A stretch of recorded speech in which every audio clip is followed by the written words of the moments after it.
So the days of the small landlord are well and truly over. The property investors selling up, kicking out tenants, and even offering renters cash. Thank you very much for that, Bella.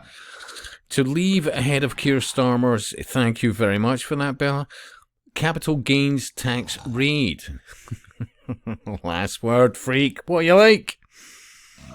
Okay, so a feared rise in capital gains tax would be the final nail in the coffin for private landlords already struggling with high charges and red tape, industry figures warn today. So capital gains tax is charged on the profit made from financial investments such as shares or buy-to-let properties, with rates set at between 10 and 28%. But with Labour vowing to avoid rises in income tax, national insurance and VAT, we'll see how they go on with that. There are fears Chancellor Rachel Reeves could bring the levy, because, hey, this is, the levy, yeah, it goes to Admiralty law, I would argue, the law of the water. But, it's different subjects. But anyway, the levy in line with income tax rates, which would hike the upper band to 45%. So, think about many who didn't think about buying property only in the matter of a few decades ago that had some spare cash. They would put it into high-interest savings account because up until, I could be wrong, but roughly about the mid-80s, they were getting up to, would you believe, 12.5% per annum. Yeah, on a high-interest account. Long gone are the days of that, so many people started looking at buying properties with the view of renting them out. Yeah? That actually worked for many people. Yeah, because although, let's be honest, there's been many landlords who've been absolutely appalling, there's also been many landlords who've actually not been too bad at all, because after all, they're invested in the longevity of their investment. So if there was any problems like, God forbid, dampness, and I can relate to that, I've been in that situation, see other things. Decent landlords are worth their weight in gold because,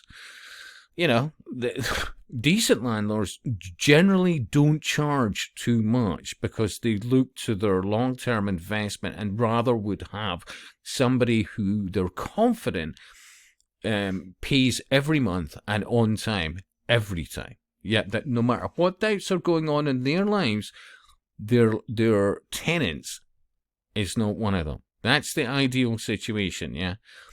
But I would argue that many in that 10%, and remember it covers all creeds and classes, are at the moment, for example, invested in making life tough as renters to many landlords, yeah?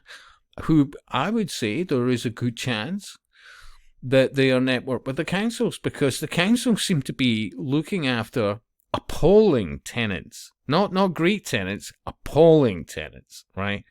I'm hearing a lot about this, especially over the last couple of years.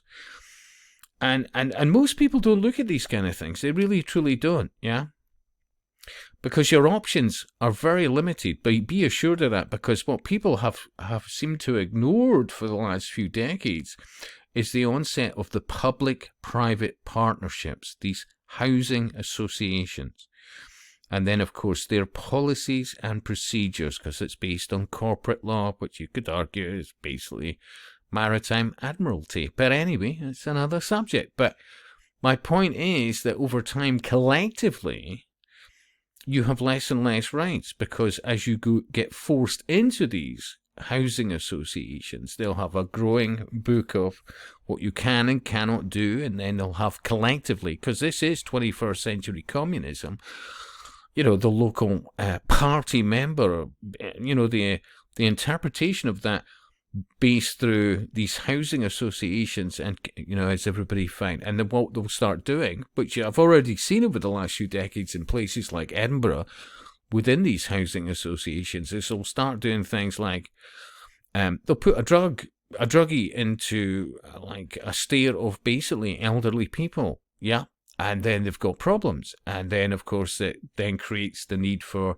the housing association officers and whatever else. And then and all of a sudden you've got all these other aspects of these public-private partnerships taking over what was essentially previous to that solely the responsibility of the councils, which, yet again, as I've said in years gone by, when you look back, they were actually corporations, and so many people went, "Oh, wait a minute, aren't they businesses?" And then they called them councils. But anyway, it's a complex subject. But what you're seeing is it is the continual rollout of the goals of Agenda 21. Remember, you'll own nothing, and you better be happy.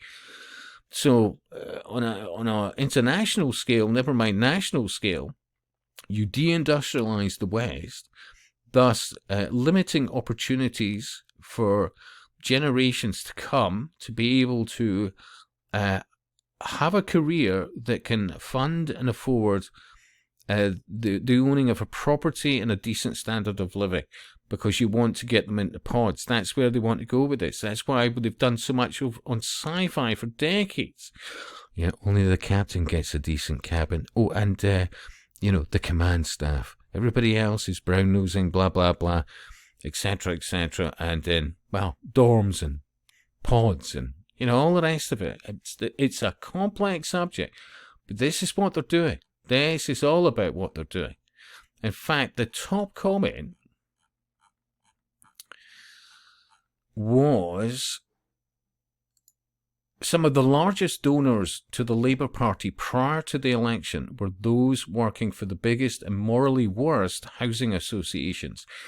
Every housing policy announced by Labour looks to benefit those housing associations. The corruption is blatant, and they are public-private partnerships. Yeah, it's what most people don't see. And even when you look at these universities, in recent years, for example, in Edinburgh, a lot of universities were getting property built, but these were dorm rooms or just like single room occupancy student accommodation. But over time, they will be repurposed to, well, you and I, if you're lucky.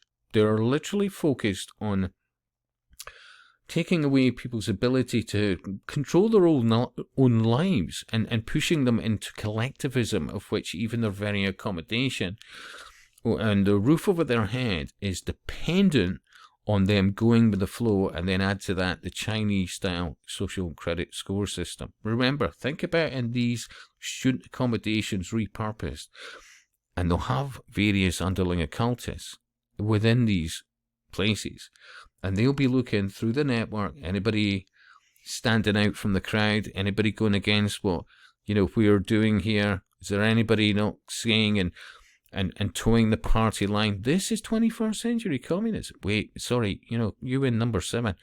Did you say that you didn't believe in global warming? Well, I don't know if you really need to be here. Honestly, it's a very complex subject. And I'll speak to you soon.